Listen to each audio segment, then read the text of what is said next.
Ang mga kwento ng pag-ibig, kwento ng buhay, at kwento ng pag-asa dito sa Barangay Love Stories. Love Stories.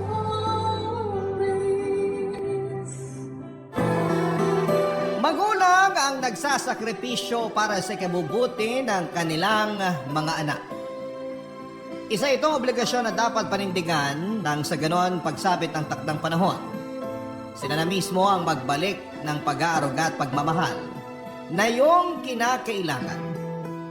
Ikaw kabarangay, nakabawi ka na ba sa mga sakripisyo ng iyong nanay? Dear Papa Dudut, hindi ko inaasahan na darating din pala ang araw na ako naman ang magpapadala ng sulat sa inyong programa. Isa lamang po ako sa silent listener ng Barangay Love Stories. Ang mga kwento ninyo ang naging jam ko tuwing nagdadrive ako sa daan, lalo na tuwing traffic. Bigla akong nai-inspire na i-share din ang sarili kong kwento para naman makapagbigay ako ng aral at motibasyon sa lahat ng kabataang nakikinig sa inyo ngayon na dumadaan din sa parehong karanasan ng aking buhay. Ako po si Sally, 37 years old. Laking mahirap pero dahil sa determinasyon at pagpupursige, ay isa na ngayon akong business owner ng maliit na Japanese restaurant dito sa Maynila. Kailanman ay hindi ako nagreklamo sa pagiging busy ko sa buhay. Sa katunayan, Papa Dudut, ay sobrang thankful pa nga ako dahil hindi ako nawawala ng pinagkakabalahan. Wala po akong karapatang magreklamo dahil ang buhay na tinatamasa ko ngayon ay ang buhay na araw-araw kong dinadalangin noong bata pa lamang ako. Lingid sa kalaman ng mga taong nakakakilala sa akin ay hindi naging maganda ang buhay ko noong bata pa lamang ako. Poorest of the poor kung maituturing ang estado namin, kasama ang nanay kong si Melba. Sa squatters area lamang kami nakatira noon. Wala kaming sariling gamit sa bahay, walang kuryente at ni palikuran ay wala kami. Wala akong kinalakhang ama. Pero ang kwento sa akin ng nanay Melba ko ay iniwan kami ng tatay ko noong 2 years old pa lamang ako. Dahil mas pinili niyang sumama sa ibang babae kesa panindigan kami.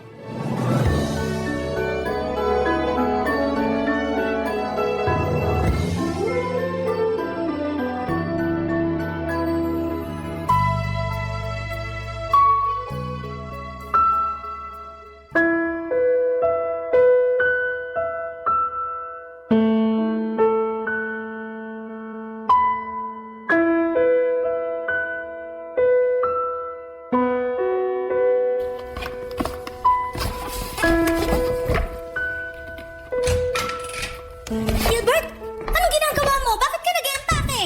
Aalis na ako rito. Ano? Saan ka naman pupunta? Hindi mo na kailangang malaman pa kung saan ako pupunta. Eh, kailan ka naman babalik? Hindi mo yata naiintindihan yung sinabi ko. Aalis na ako. Hindi na ako babalik dito. Anong sabi mo? Eh, paano si Sally? Iiwan mo siya sa akin? Bahala ka na sa kanya. Kung gusto mo siyang ipampon, ipampon mo siya. Wala na akong pakialam. Anong walang pakialam? Anak mo yun, Gilbert. Paano mo nasasabi ang bagay na yan? Hindi ko ginustong magkaanak. Alam mo yun. Aksidente lang yung nangyari. Ngayon, kung gusto mong alagaan yung bata, edi alagaan mo. Kung ayaw mo, ibenta mo na lang. Naririnig mo ba yung sinasabi mo? Oo, at malinaw yung mga sinabi ko. Tapos na tayo, Melba. At sa'yo na yung bata kung gusto mo. Paano mo nagagawa to? Dahil ba sa babae mo? Siya bang nagutos na iwan mo kami kaya ka nagkakaganito? Huwag mong idamay dito si Rita. Ako ang nagdesisyon na sumama sa kanya. Wala siyang kinalaman dito. Ah, talaga? Paano wala siyang kinalaman dito? Eh, siya ang dahilan kung bakit mo kami iiwan ng anak mo.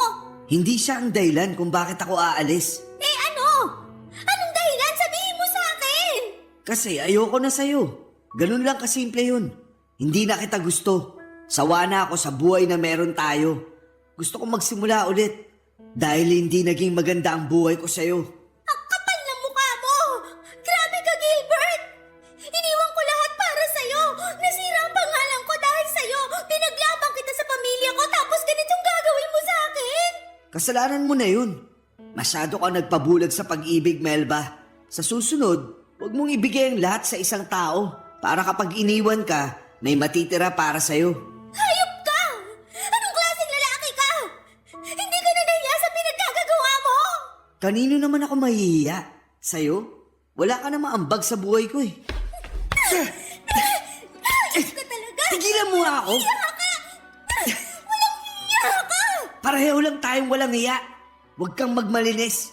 Dahil pareho lang tayong makasalanan. Sige, umalis ka! Iwan mo ako, iwan ko rin si Sally! Sabi ko nga sa'yo, ikaw na ang bahala sa batang yun. Kung gusto mo siyang iwan mag-isa, bahala ka. Gilbert! 2 taong gulang lang yung anak mo! Paano mo nagagawa to? Pasensya na, pero kahit anong sabihin mo, hindi na magbabago ang isip ko. Naiwan na kita. Sandali, Gilbert! Sandali lang! Ano?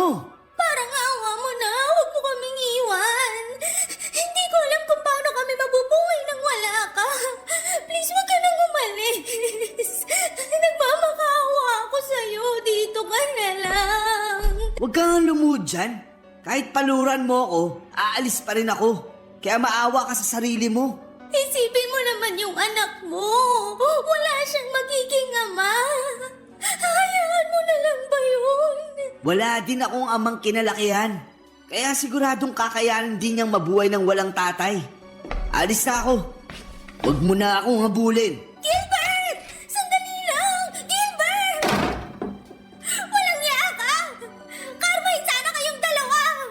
Sinusumpa ko tong araw na to, hindi kayo magiging masaya ng babae mo! Wala kang kwenta ka ba?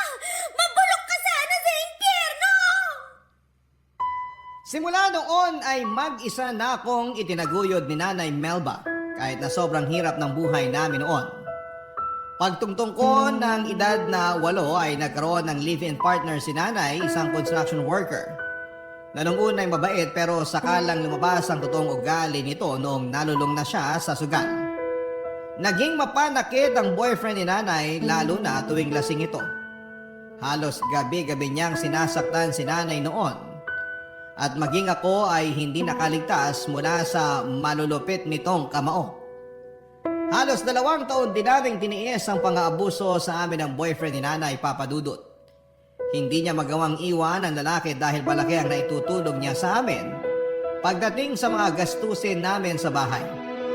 Hanggang sa isang araw ay bigla na lamang ni-raid ng mga pulis ang bahay namin dahil nagtutulak pala ng droga ang kinakasama ni Nanay.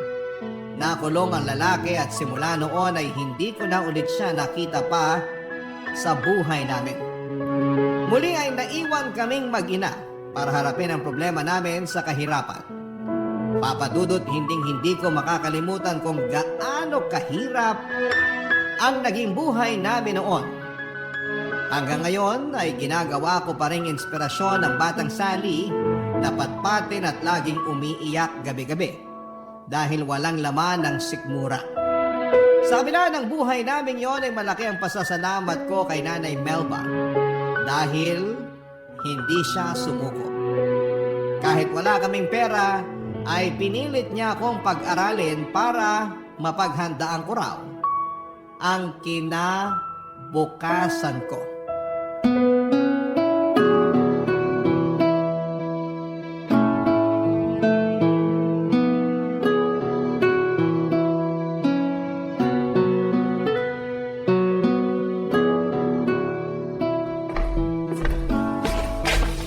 Anak? Sally? Nandyan ka ba? Opo, nandito po ako. Bakit po, Nay? Isukat mo tong uniform mo. Parang hindi na yata kasya sa'yo ah. Hindi na po talaga kasya yan, Nay. Last year pa yan hindi kasya eh. Last year pa ba hindi kasya? Eh ba't hindi mo sinabi sa akin? Sinabi ko naman po sa inyo noon eh, kaso sabi nyo wala pa tayong pambili. Kaya antayin ko na lang matapos yung pasukan para makabili tayo ng bago kapag grade 4 na ako. Ganun ba? O siya sige, gagawa natin yan ng paraan. Ang tanong, meron na po ba kayong pambili ng bago kong uniform? Siyempre naman, may naitabi akong pera dyan para sa uniforme mo. Yung totoo po, Nay. Wala na nga tayong pambili ng bigas eh. Uniform pa kaya? Wala ka bang tiwala sa nanay mo? Hayaan mo, bukas na bukas, may uniform ka na. Nay, 10 years old na po ako. Alam ko na po na mahirap lang tayo. Alam kong wala tayong pera na pambili ng bagong uniform. Kaya wag yun ang itago sa akin yung sitwasyon natin. Mahirap tayo, oo. Totoo yon. Pero hindi ibig sabihin no na hindi ko na kayang ibigay yung mga pangangailangan mo. Magtiwala ka sa akin, mabibigyan kita ng bagong uniform bago magsimula ang pasukan. Matagal pa naman may 2 linggo pa kaya mapaghahandaan ko pa yan. Paano po kung tumigil na lang kaya ako sa pag-aaral? Ano? Bakit naman? Para po makatulong ako sa inyo sa pagtatrabaho. Tsaka para hindi na rin kayo mahirapan sa paghahanap ng mga gamit ko sa eskwelahan. Hindi pwede. Kailangan mong mag-aral. Kapag tumigil ka, maiiwanan ka ng mga kaklase mo. Gusto mo ba yon? Okay lang naman po yun sa akin Ang mahalaga po, matulungan ko kayo. Anak, wag mo na akong alalahanin. Kaya kitang pag-aralin. Kaya kong pagtrabahuhan yun. Wala ka bang tiwala sa akin? Meron po.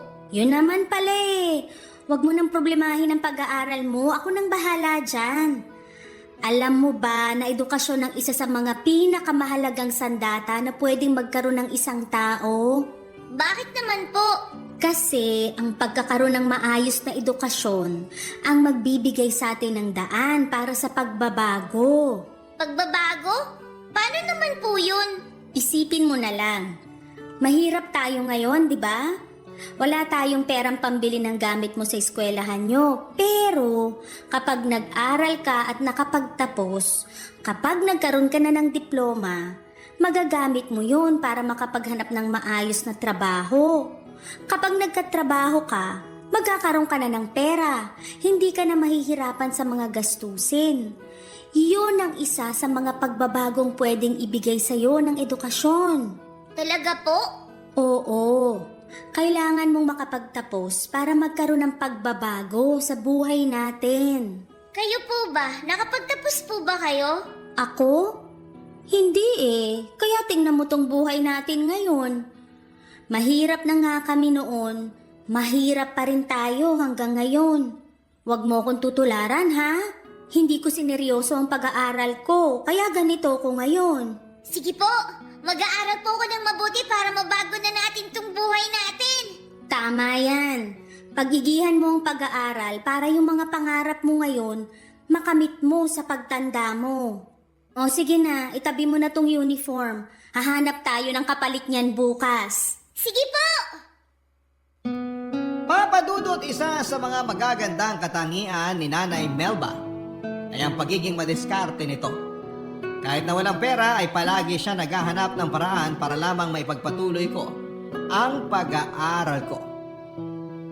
Kapag malapit na ang pasukan ay nagbabahay-bahay siya sa iba't ibang lugar para humingi ng mga lumang notebook na hindi na ginagamit.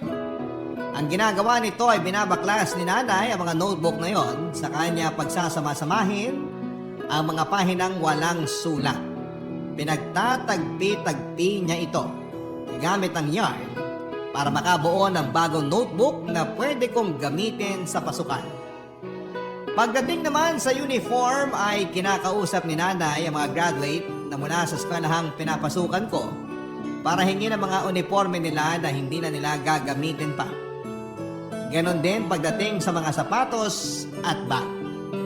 May mga mabubuting loob naman na nagbibigay tulong kay Nanay at malaki ang pasasalamat ko sa kanila dahil naging parte sila sa success na meron ako sa ngayon. Papadudot kung ang mga kaklase ko noon ay puro brand new ang gamit tuwing nagsisimula ang pasukan. Ako'y pawang pinaglumaan ang gamit ko. Ganon pa man ay hindi ko ito kinakahiya dahil alam ko sa sarili ko na ang mga suot at gamit ko sa eskwela, hindi man bago ay pinaghirapan ito ni Nanay Melba ko. Kahit walang baon, kahit walang laman ng tiyan, kahit nanginginig na ako noon dahil sa gutom ay hindi ako tumigil sa pag-aaral. Si Nanay Papadudot ang naging motivation ko para magseryoso sa eskwela. Dahil gusto kong balang araw ako naman ang gagawa ng mga sakripisyo para sa kanya, Papa Dudut. Barangay Love Stories. Barangay Love Stories. Top student ako noong nag-aaral pa lamang ako, Papa Dudut.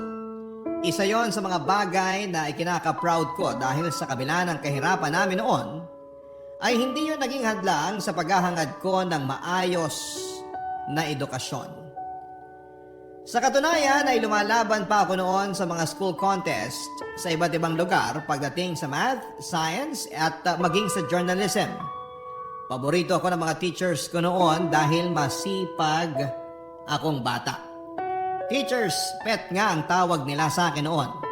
Lagi kasi akong inuutusan ng mga teachers ko na magtinda ng merienda, maglinis ng classroom, bumili ng pagkain at kung ano-ano pa.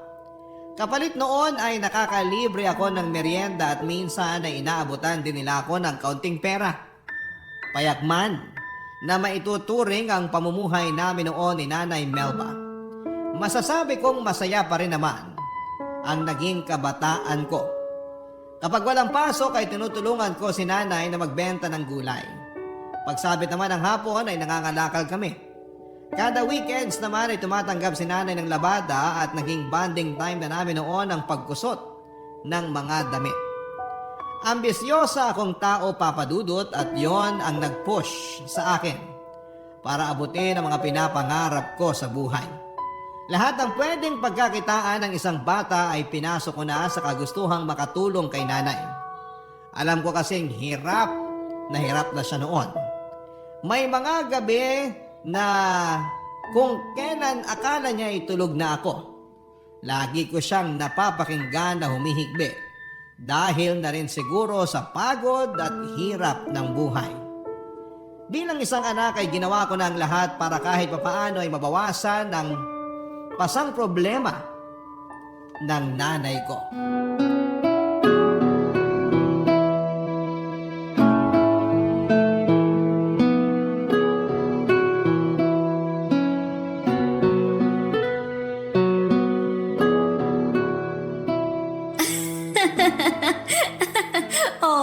Eto, hulaan mo kung ano tong anino na ginagawa ng mga daliri ko. Ano po yan? Hindi ko po masyadong makita eh. Tapat niyo po yung kamay niya sa may kandila para mahulaan ko. Oh, ayan! Nilalapit ko na. Nakikita mo na ba kung ano yan? Dinosaur? Hindi! Ano po yan? Aso!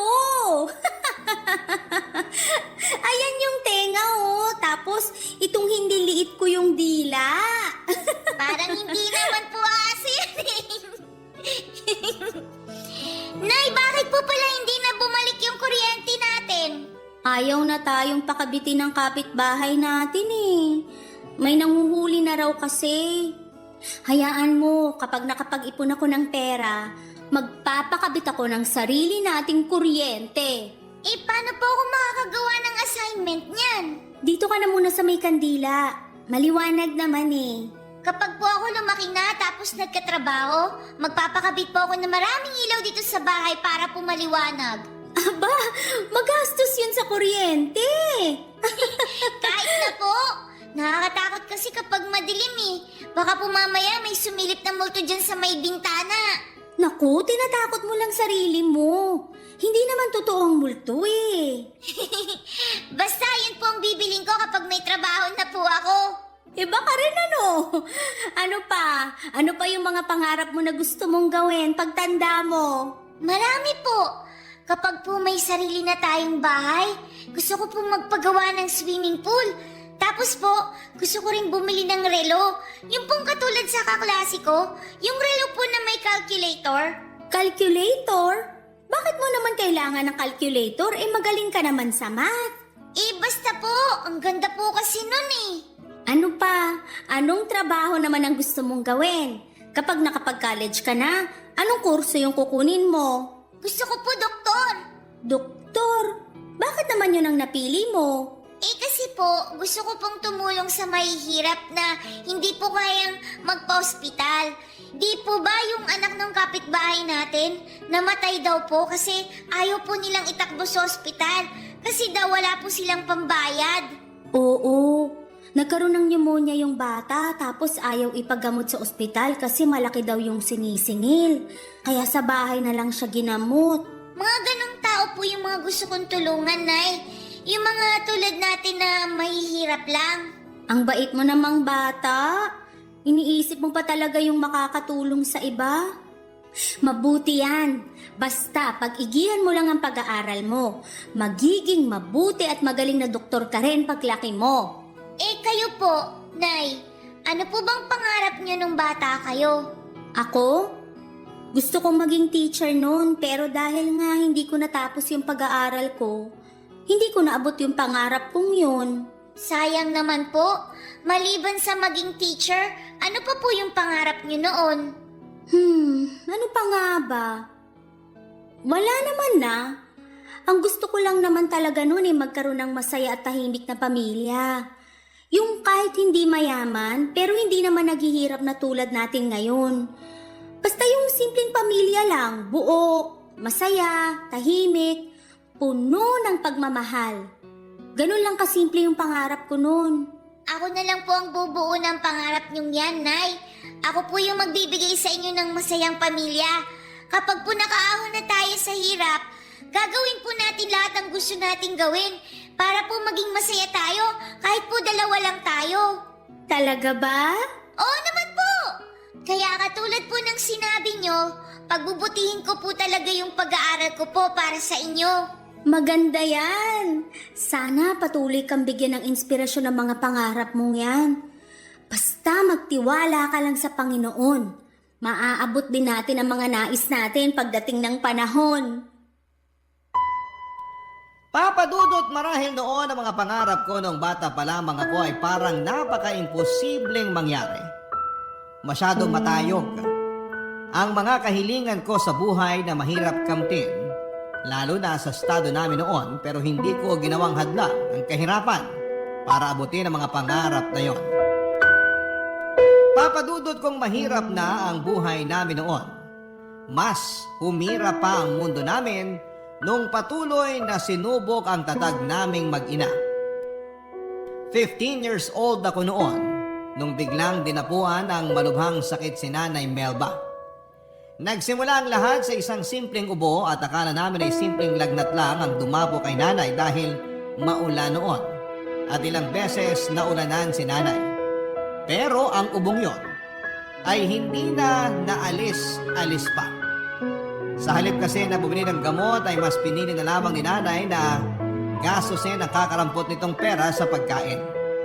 Hanggang ang ubo nito ay lumala ng lumala.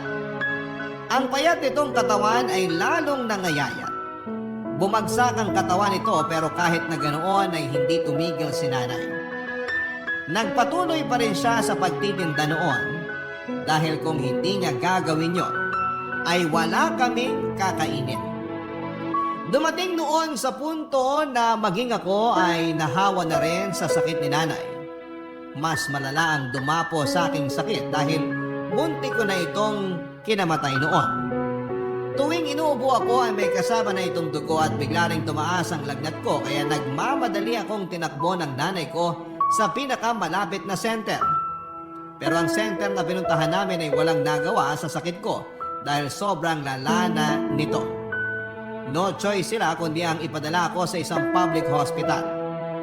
Wala na akong masyadong maalala ng time na yon, Papa Dudut, dahil akala ko noon ay mawawala na ako. Sobrang sakit ng dibdib ko tuwing humihinga ako. Hindi rin ako natigil sa pag-ubo hanggang sa sumakit na ang lalamunan ko sa kakaubo. Parang umiikot na ang buong mundo ko noon dahil sa taas ng lagnat ko. At ang tanging memorya ko na lamang noong araw na yon ay ang pag-iyak ni Nanay Melba kasama ang kaibigan niya na si Tia Rosa dahil sa sobrang pag-aalala, Papa Dudut.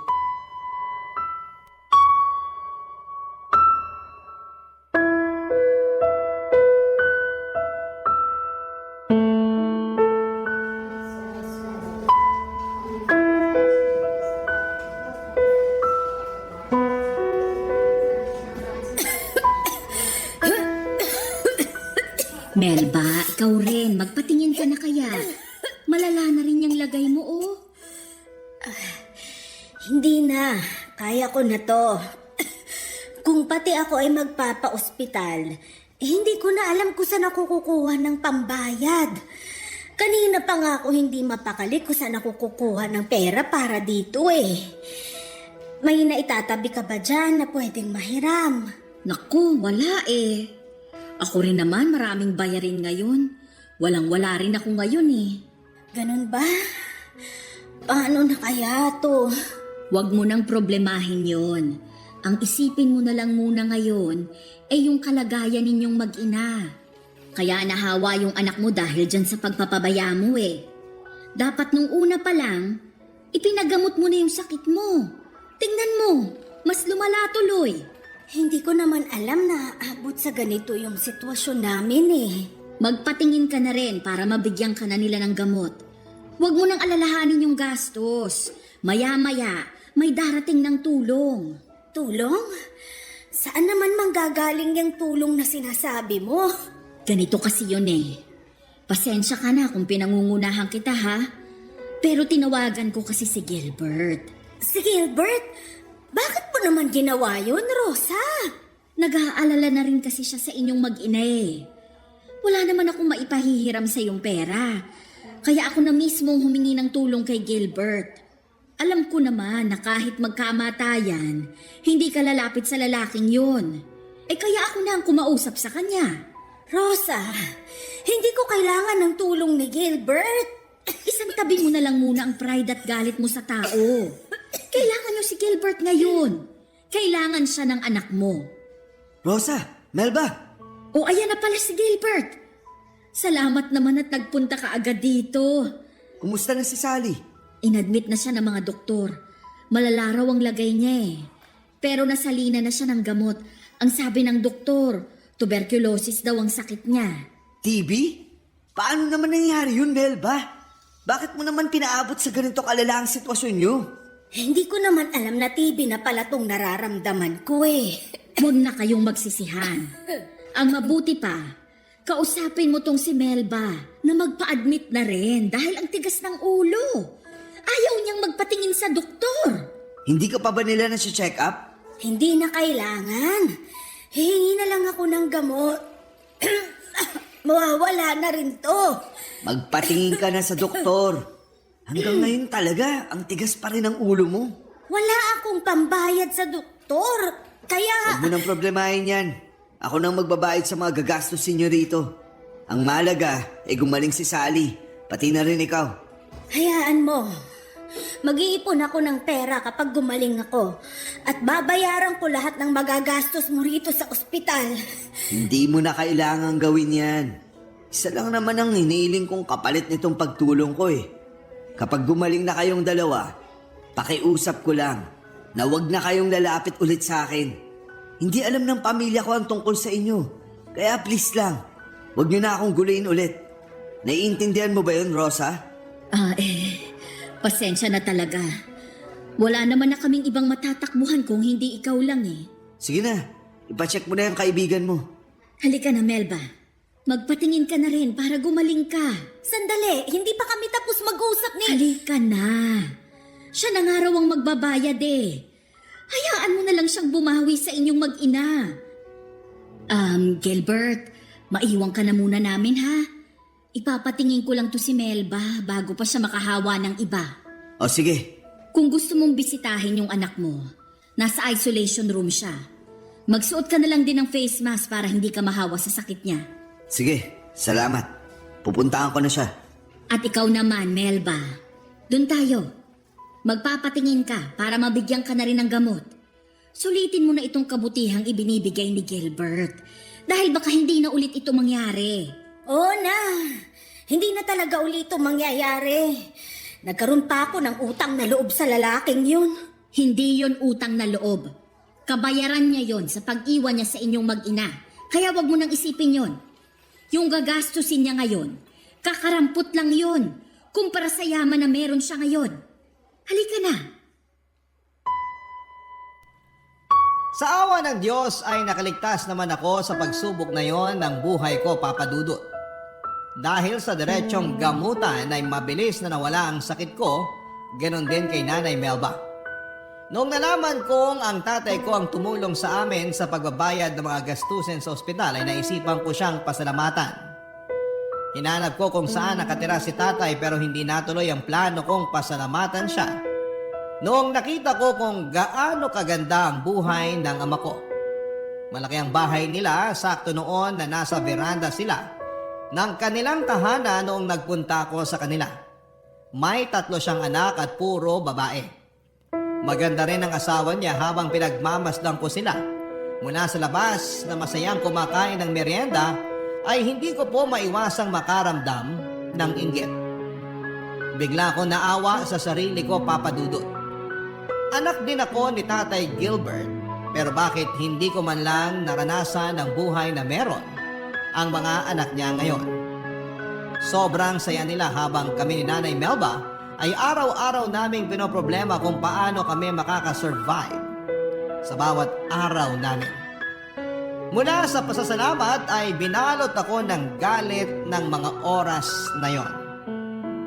Hindi ko maiwasang magtanim ng sama ng loob sa kanya dahil sa pagtalikod na ginawa niya sa amin.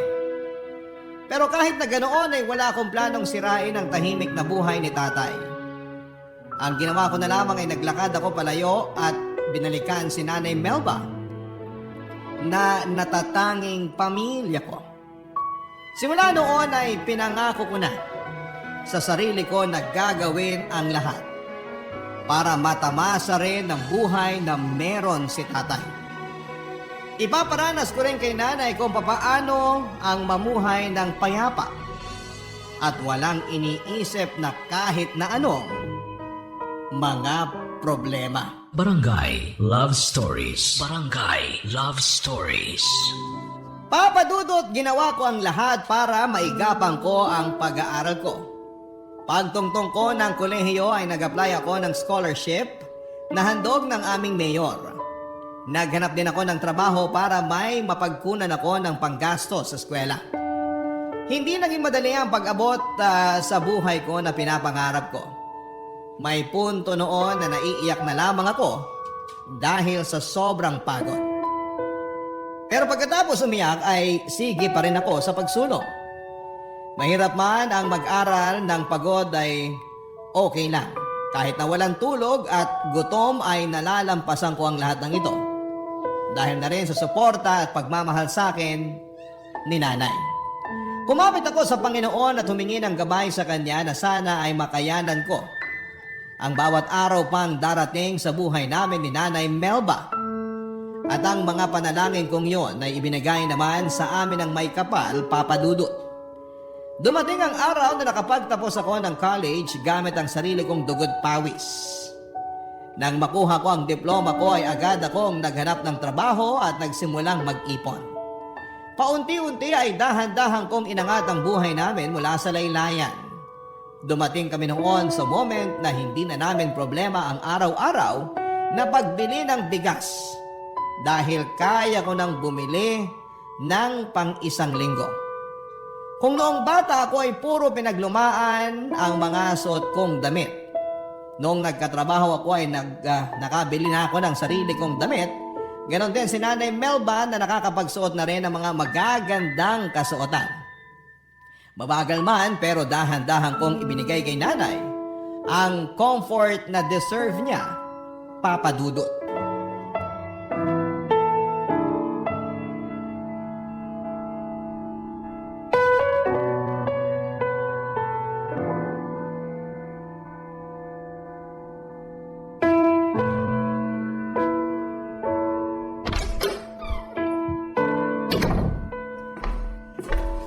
Anak? Happy birthday, nanay ko! Wow! Totoong cake ba yan?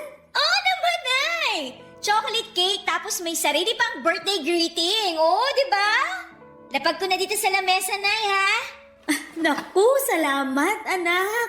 Deserve niyo to, Nay! Oh, hipan niyo na tong kandila! Tapos hiling kayo ng isang bagay na gusto niyong matupad. Wala na akong mahihiling pa. Ang gusto ko lang gawin ngayon ay magpasalamat sa mga pagpapalang natatanggap natin ngayon. Ay. Hipan ko na ba? Opo! Ayan! Happy 50th birthday po, Nay! Oy, may binili rin po akong pansit dito. Halika na, Nay! Kumain na tayo. Maupo na kayo dyan. Sige na. Salamat! Siyempre, hindi magiging birthday celebration to kung walang regalo. May regalo ka para sa akin? Oo naman, Nay! Natatandaan ko pa po nung bata ako, kahit wala tayong handa, hindi pwedeng wala kang regalo sa akin tuwing birthday ko. Kaya ako naman din na magbibigay sa inyo ng regalo. Eto po, Nay. Ano naman to? Buksan niyo na po. Wow! Blouse! Sakto ah! Paboritong kulay ko pa to. Yellow na floral. Salamat talaga dito, anak ha. Kayo po ang dapat kong pasalamatan, Nay. Kasi kung hindi dahil sa inyo, hindi naman natin maaabot kung ano man ang meron tayo ngayon.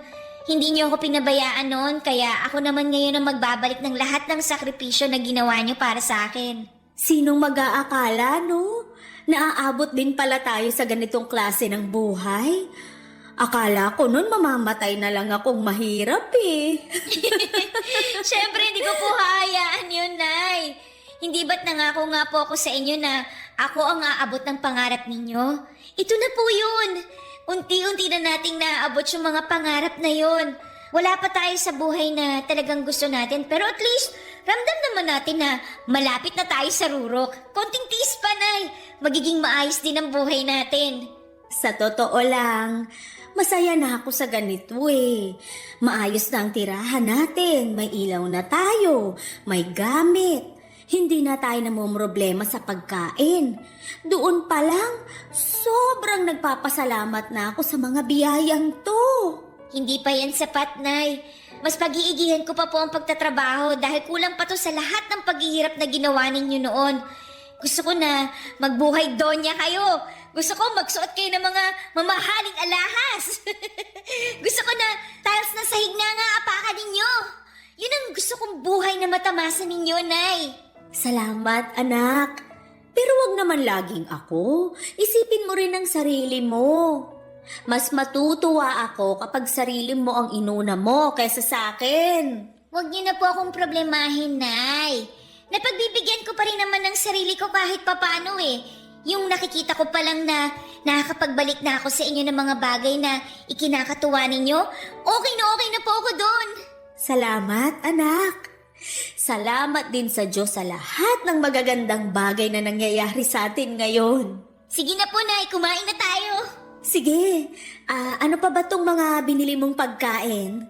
Ayan po, pansit gisado. Paborito niyo yan, di ba? Tapos may in-order din po akong maha blanca sa kapitbahay natin. Naku, sarap naman nito. Papadudo taon ng lumipas ay pinasok ko ang pagnenegosyo. Pagkatapos ng trabaho ko sa umaga ay naisipan ko magtinda ng mga inihaw at prinitong ulam sa labas ng bahay namin tuwing gabi.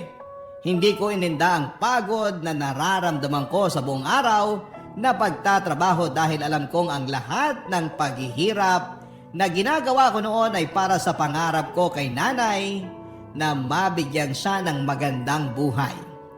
Marami ako naging customer sa maliit na business na pinatayo ko, Papa Dudut. Sa pamamagitan noon ay nadagdagan pa ang ipon ko hanggang sa nakalipat kami ni nanay sa mas maayos na bahay. Hindi naglaon ay nakapagpunda na rin po ako ng ilang appliances tulad ng maliit na ref, electric fan at pati na rin gas stove. Kahit na hindi pa ganoong kalaki ang sweldo at income na nakukuha ko noon ay hindi ako nakalimot sa pinanggalingan ko. Kung ano ang ginawa sa amin ng mga mabubuting tao noon na tumulong sa amin ay ginawa ko rin yon nang umayos ang buhay namin.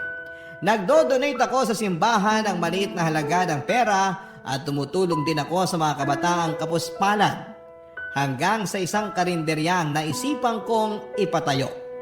Nagtulungan kami ni nanay para buhayin ito at hanggang sa nag-boom na nga ang kainan namin dahil malapit lang kami sa eskwelahan. Karaniwan sa mga suki namin ay mga college students at may ilan din na trabahador na nagbo-boarding malapit lang sa amin. Damang-dama ko noon ang tagumpay na matagal ko nang pinapangarap. Taon ang hinintay namin bago ko natamasa ang mga pangarap ko noong bata pa lamang ako. Pero kung kailan unti-unti na namin itong naaabot ay isang trahedya naman ang nangyari sa buhay namin. Nang mabangga ng pampasaherong jeep ang sinasakyan naming tricycle. Pauwi na kami galing palengke noon nang bungguin ng isang jeep ang sinasakyan namin ni Nanay Melba. Galos lang ang tinamo ko matapos akong yakapin ni Nanay. Siya ang sumalo ng impact ng banggang yon at yun na po ang kinasawin ng kanyang buhay. Papa Dudut.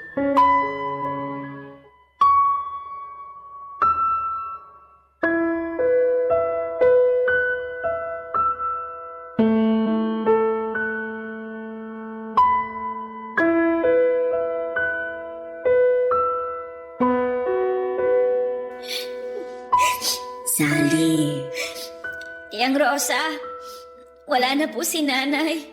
nakikiramay ako sa'yo. Hanggang ngayon, hindi ko pa rin po talaga matanggap na wala na po yung nanay ko. Mahirap talaga. Kailanman hindi natin matatanggap ang maagang pagkawala ng mahal natin sa buhay. Pero kung yun talaga ang kapalaran ng isang tao, wala na tayong magagawa pa doon. Ang dami ko pa pong pangarap para sa kanya eh. Hindi pa namin naaabot yung estado na ipinangako ko po sa kanya. Wala naman yan sa naging estado nyo sa buhay eh.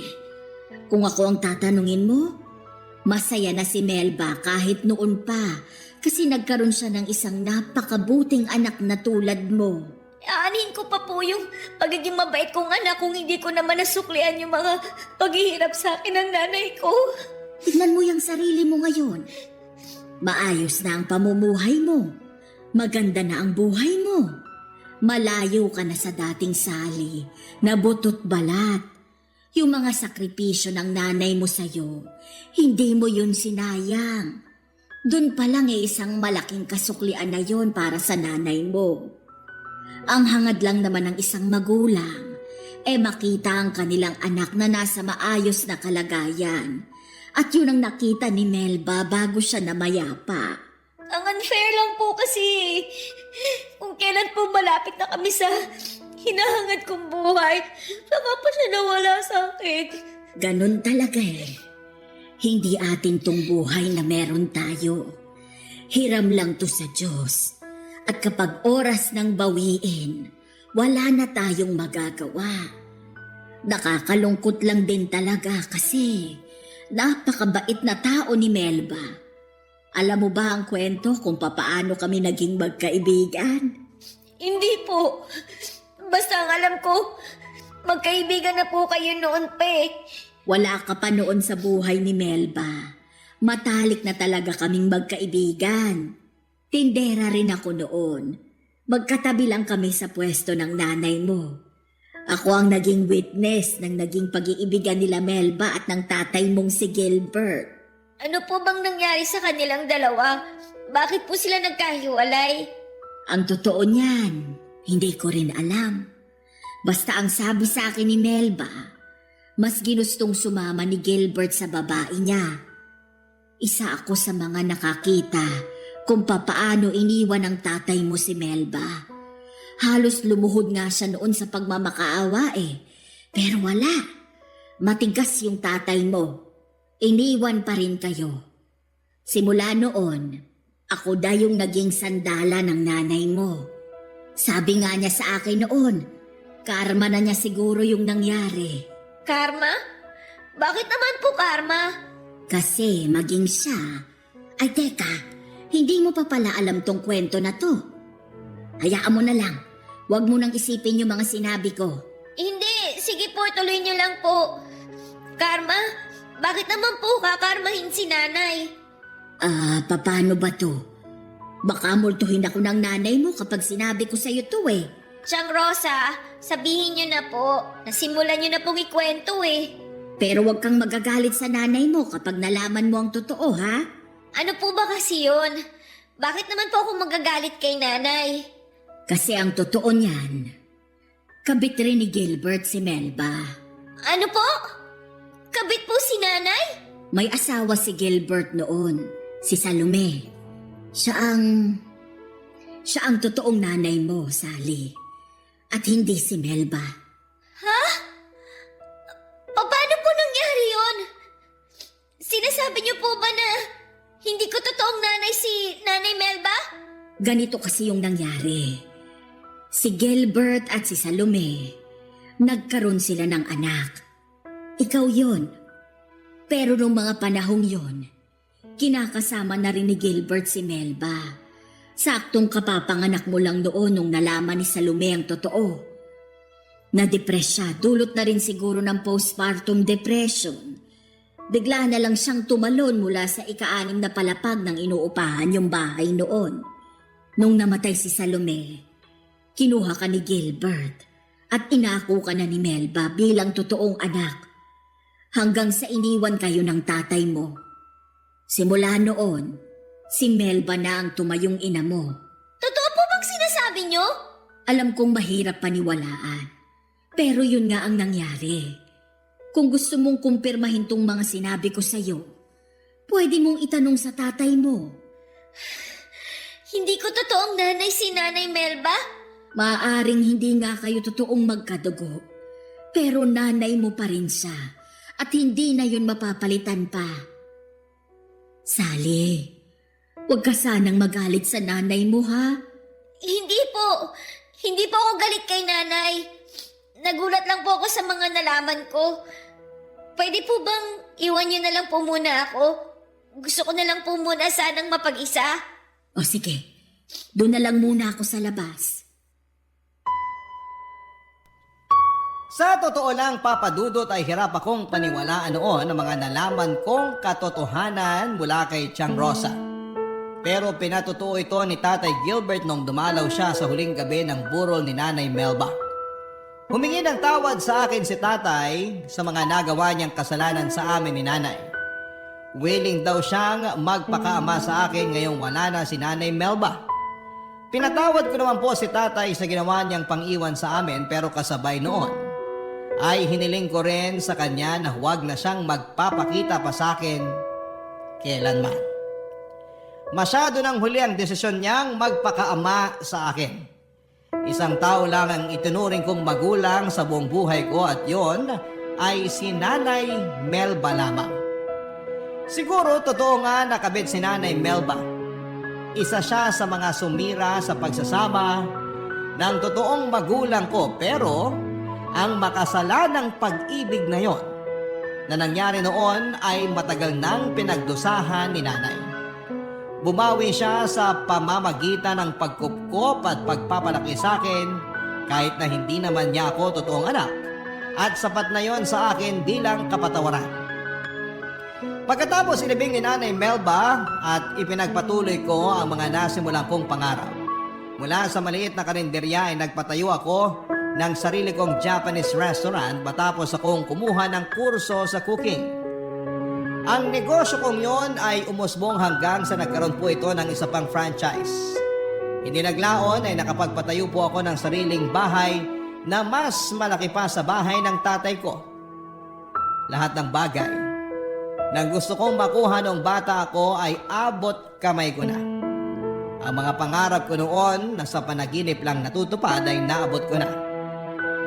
Nakakalungkot lang na hindi na ito natamasa pa ni Nanay Melba na siyang pangunahing rason kung bakit ako naghirap na abutin ang mga pangarap na yon. Papa Dudut, dito na po nagwawakas ang storya ko. Maraming salamat po sa inyo. Ang inyong forever kapuso at kabarangay, Sally. Barangay Love Stories. Barangay Love Stories. Napakasakit na nangyari kay letter sender. Pero buti sa uli, naging maayos pa rin ang buhay niya. Anong say mo sa Barangay Love Stories na ito? Pagkwentuhan natin sa comment section yan. Nagustuhan ng iyong napakinggan? Ituloy yan via live stream sa www.gmanetwork.com/radio. Barangay LS 97.1 forever.